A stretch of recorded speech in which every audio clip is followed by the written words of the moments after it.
আমি প্রথমে break dance দিয়ে শুরু করেছিলাম এবং আমার খুব বেশি দক্ষতাও ছিল না। সম্ভবত পুরো দলের মাঝে আমি সবচেয়ে দুর্বল ছিলাম। কেউ ভাবেনি আমি এত দূর আসব। Основного Джокера.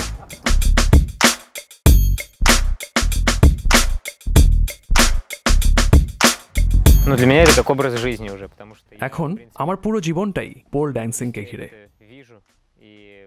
যখনই কোনো একটা বস্তু খাড়া দেখি তখনই ভাবতে থাকি এটা দিয়ে আমি কি করতে পারবো।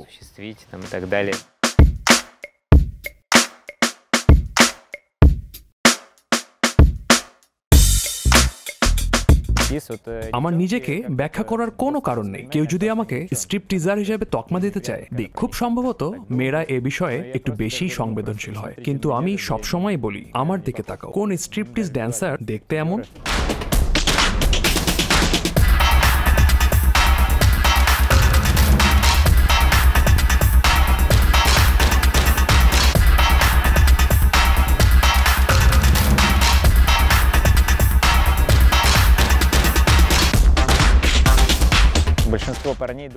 অনেক মানুষ ভাবে পোল ড্যান্সিং শুধু সমকামী পুরুষদের জন্য।